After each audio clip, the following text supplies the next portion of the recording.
कसाई कुल में प्रकट हुए थे सदन जी, तो उन्होंने पंडिताई का काम श्रेष्ठ नहीं समझा। स्वधर्मो निधनो श्रेया परधर्मो भयावहा। वो अपना धर्म का, ऐसे ज्ञानी महात्मा थे कि बड़े बड़े संत उनसे सत्संग करने जाते थे, और ऐसी निष्ठा थी कि विचलित नहीं हुए, हाथ कटवाले विचलित नहीं हुए। जा रहे थे जगन्नाथ जी के दर्शन करने, तो संयम से चलने वाले पुरुषों के चेहरों में आकर्षण ही होता है। भिक्षा के लिए तो एक माता ने देखा तो आकर्षित हो गई, उसने कहा यहीं पा लीजिए भिक्षा। संत हृदय उनका पा लिया। तो आप कहाँ जा रहे हैं? जगन्नाथ जी के दर्शन। तो अब तो शाम होने वाली, यहीं रुक जाइए, कल चले जाना। बड़ा भाव देखा, रुक गए। वो रात्रि में उनके पास आई, गलत भावना प्रकट की, तो कहा कि तुमको तो ऐसा सोचना भी नहीं चाहिए, तुम्हारे तो पति विराजमान है। तो उसको लगा कि इनका आशय कहने का है कि तुम्हारे तो पति, अगर पति ना होते तो काम अग्नि ऐसी होती, बुद्धि भ्रष्ट कर देती। आई और कहा तो पति को राधे राधे कर दिया, तो आप ऐसा तूने कैसे सोच लिया, तेरी ऐसी भावना। बोले अब ज्यादा हमारे सामने बाबागिरी नहीं, अब हम जो कहें वही कहो, नहीं तो हम जब पति को मार सकती तो तुम्हें अभी पूरी जनता से मरवा सकती, तो उनका प्राण दे सकता हूं, धर्म से विमुख नहीं हो सकता। उसने मचा दिया हल्ला, लोग एकत्रित, देखो देखो ये धर्म करने का फल। मांग रहा था रोटी, हमने इसको बैठ के पवाया और कहा कि आज रात्रि यहीं रुक जाओ। रात्रि में रुका, हमारे साथ गंदा आचरण करना चाहा, पति ने विरोध किया, पति का गला काट दिया। और जाल रचने में माया को देर लगती है क्या? वो मुस्कुरा रहे थे। जगन्नाथ जी बड़ी सुंदर लीला की आपने, भक्त हैं उनके तो सामने भगवान, तो उनके संसार थोड़ी होता है। भक्त केवल भगवान को देखता है, उनकी लीला है जैसा।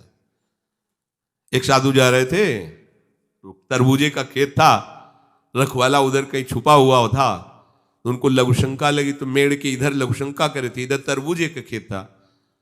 उसने समझा कि कोई तरबूजा चुराने के लिए झुका, तो लाठी लेकर सीधे आया और पीछे से लाठी मारी।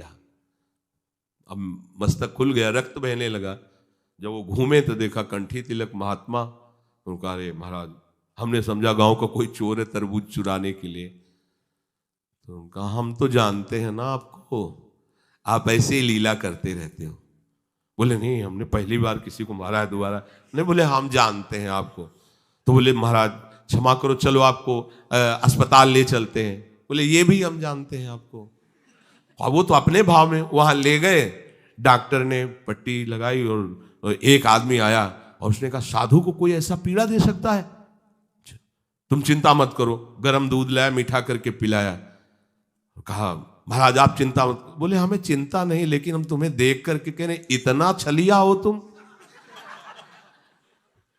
मतलब हमने क्या, दूध है, चीनी है, इसमें मिला दिया हमने, कोई और तो इसमें जहर तो मिलाया नहीं। हम जान रहे हैं ना, तुम ही हो पहले लाठी से मारा, फिर अस्पताल लाए, तुम ही ने पट्टी बांधी और तुम ही हमें दूध पिला। बोले महाराज नहीं, ऐसा ऐसा करके फंसा क्यों रहे हो हमको? हमने ऐसा। बोले हम तो अब तुम हमें भुलावे में नहीं डाल सकते, तुम ही हो, तुम ही हो। वो अपने भाव में है, वो सामने वाले के। तो साधु अपने भाव में होता है। तो सदन जी आनंदित है, हे भगवान ये तुम्हारी लीला है। राजा के पास सुबह पेश किया गया उनको बांधकर। उनसे पूछा तुमने अपराध किया? तो उनका ऐसा नहीं। बोले ये आपके, तो बोले जो कह रही है इसमें भी भगवान की कृपा है। और वो इस बात को समझ नहीं पाए। एक बार उन्होंने कह दिया ऐसा नहीं, पर जब दोबारा ये तो सत्य कह रही, तो उनका ये भी भगवान की इच्छा होगी, इसमें भी भगवान की कृपा है। तो बोले इनके दोनों हाथ काट दिए जाए। साधु है, प्राणदंड तो नहीं, इतने हाथ काट दिए गए, छोड़ दिया जगन्नाथ जी के सामने। हाँ प्रभु, हाथ तो वही ले लिए थे, ले जोड़ के प्रणाम करते आपको। अब आप तो सब जान ही रहे, अपराध नहीं, इसलिए देखो हृदय आनंदित थे इतने कष्ट में। और ये भी ऐसे हाथ जोड़ने को किया, नवीन हाथ जागृत हो गए। और भगवान प्रसन्न होकर के, भगवान जब बातचीत करते हैं तो यही बातचीत अपने से होने लगे तो आप नहीं सुन पाएंगे, जिससे होगी वही सुन पाए। भगवान ने कहा तुम्हारा हमारे प्रति तनिक भी रोष नहीं आया कि बिना किसी गलती के तुम्हारे ऊपर आरोप और ये दंड। बोले प्रभु हर चेष्टा में मुझे आपका प्यार दिखाई देता है। वो करके इतने बड़े महात्मा है कि जहां आप भयभीत हो जाएंगे भैया वो ऐसे तो हम धर्म से चलते हैं, पर अब सब जान जाएंगे, दंड मिलेगा, इससे अच्छा चल भैया जैसा तेरा। नहीं, प्राण चले जाएंगे धर्म। और कार्य क्या करते हैं? ये अपने कर्म को छोटा मत समझो, चाहे किसानी हो, चाहे व्यापार हो, छोटी सी दुकान है, अच्छा है, नाम जप कर रहे हो, 10, 20, 50, 100 जो भी मिले, आटा दाल नमक रोटी खाओ पियो, तुम्हारा परिवार आगे चलकर बहुत उन्नति को प्राप्त होगा। बेईमानी करके अधर्म आचरण कर करो तो भैया देख लेना, ऐसा होगा कि तुम सोचोगे कि हमने पाप किया है। सोचोगे एक दिन तुम्हें बैठ के रोना पड़ेगा अपने परिवार के लिए जिनके लिए तुम पापाचरण करते हो।